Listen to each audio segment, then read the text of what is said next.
Bad Boss Guide, Day 19. Your boss's approval is not oxygen. Let's say you've just spent 3 hours perfecting a presentation because you want your boss to finally recognize your work. You're checking your email obsessively, you're waiting for feedback. When they barely acknowledge it, or worse, they find something to criticize, you feel deflated for the rest of the day. Here's something that sounds harsh, but ultimately will set you free.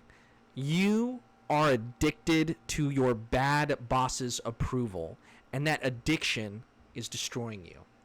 Today, we're going to talk about breaking psychological dependence on validation from someone who's never going to give it to you.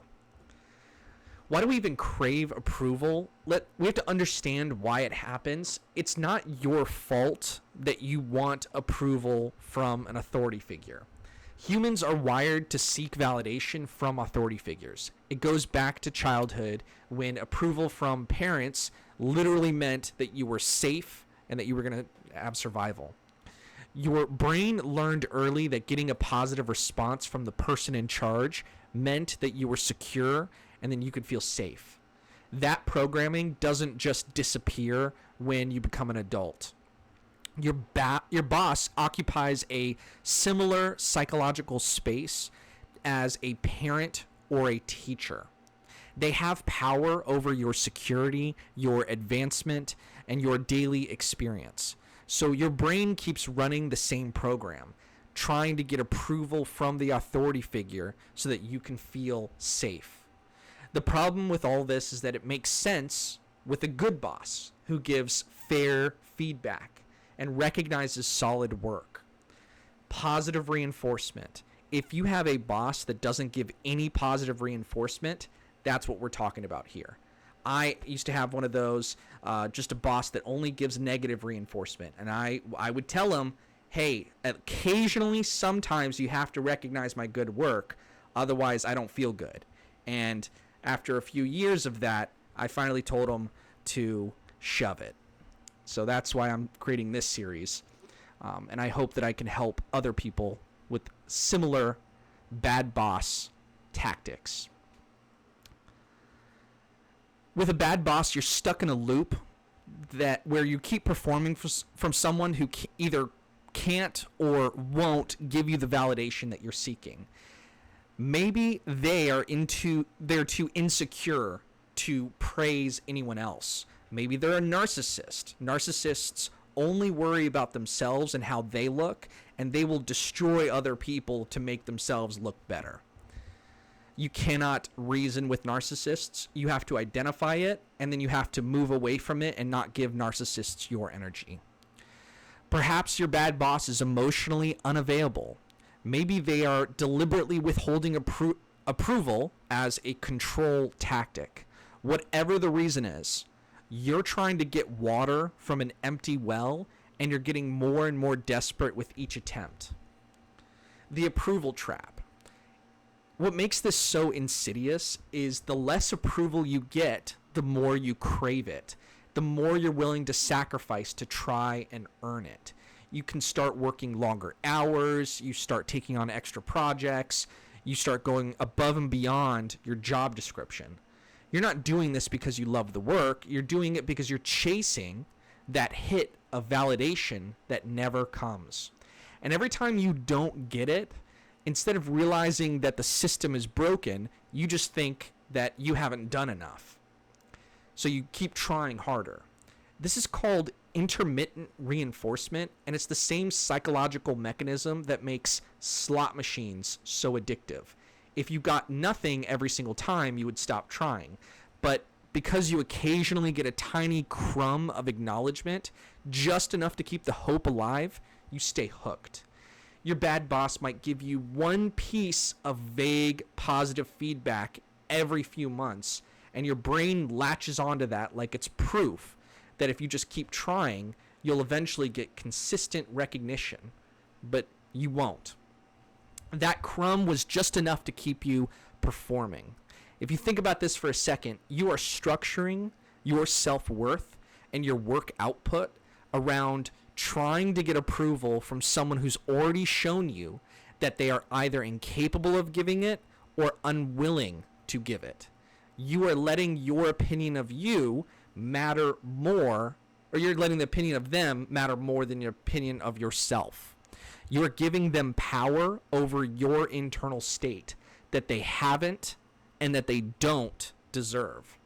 That is not a sustainable way to live. How do you break this addiction? You have to recognize that approval and competence are not the same thing. You can be excellent at your job and still not get recognition from a bad boss. Their lack of approval does not mean that you are failing. It means that they are not capable of being the validator that you need them to be. Once you internalize that their approval is not a reliable measure of your work quality, it starts to lose its power over you. Secondly, you need to build alternative sources of validation that are actually trustworthy. This means getting feedback from colleagues whose judgment you actually respect, from mentors outside your organization, or from measurable results and outcomes. If you consistently deliver projects on time, if clients are happy, if your work produces results, those are objective indicators of competence that exist independent of your boss's opinion. Start tracking those. Write down your wins, your accomplishments, and positive feedback from anyone other than your bad boss. You are now building a different foundation of self-assessment. Third, and this is the hardest part, you have to practice emotional independence. This means noticing when you're about to do something primarily to get your boss's approval rather than because it actually serves your goals or the work itself. You have to ask yourself, would I still do this if my boss never acknowledged it? If the answer is no, you need to seriously consider whether it's worth doing. You are not working for the applause anymore. You are working for your own professional development. You are working for your paycheck, and you're working for the value that you are creating. Your boss's opinion is just one person's perspective, and if they've shown themselves to be an unreliable judge, why are you giving their perspective so much weight? In practice, this looks like stopping to over-explain your decisions because you're not seeking permission for your judgment. You stop checking your email compulsively because you're not waiting for validation. You stop volunteering for extra work that won't actually advance your career just to try to earn recognition. And by the way, as soon as you stop volunteering for extra work, your bad boss may use that as a way to point out to other people that you're lazy, and you just have to ignore that because other people know that you aren't lazy. If you are not lazy, other people know it. In my work, we had someone show up, a new person was hired on, and my bad boss made her think that I was lazy, but really I was setting boundaries. And so when I recognized that this new person thought I was lazy, even though I'd done so much work for the past 8 years for that department, I knew that it was time for me to leave because as each new person was going to join the team, my bad boss was going to make it seem as if I hadn't done anything. And I knew that my years of effort were for me and for the team and for the value. And I was in healthcare, so it was for the patients. It wasn't for my bad boss. So tell him to go shove it.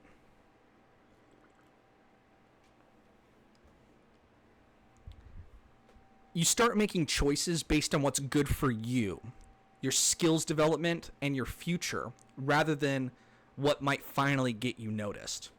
This doesn't mean you become rebellious or you stop doing your job well. It means you're doing your job for the right reasons. You're working to your own standards rather than constantly trying to figure out how to please an unpleasable person. And here's what's interesting. When you stop desperately seeking approval, you often become more effective. You're not wasting energy on performative extra work. You are not second guessing yourself constantly. You're just doing good work and moving on, which is actually what professionalism looks like. The other thing that needs to happen is that your boss's criticism stops landing so hard. When you needed their approval, every negative comment felt like a crisis because it meant that You failed to get the validation that you were chasing. But when you've let go of needing their approval, their criticism just becomes information to consider rather than a verdict on your worth. You can then evaluate it objectively. Is this feedback actually useful? Does it point to something I should improve? Or is this just them being difficult? You get to decide because you're not emotionally dependent on your bad boss anymore.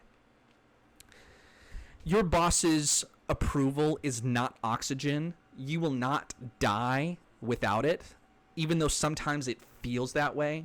You're going to survive, and you're going to even thrive by building your confidence on a more stable foundation than the opinion of one person who's already proven they're not a reliable source of validation. And it's okay if you didn't know that before today, but now with this message, when you've been listening to me, now you can take these and internalize these and say, okay, I'm going to make this work for me. And if you do, I really hope you do. Let me know in the comments below, and I really want to hear like success stories if anyone finds any of this advice helpful or useful. Stop performing for that audience that won't applaud. Start doing work that you can be proud of regardless of whether anyone notices. This is where your real power lives, and that's what's going to carry you through this situation on to the next better chapter of your life.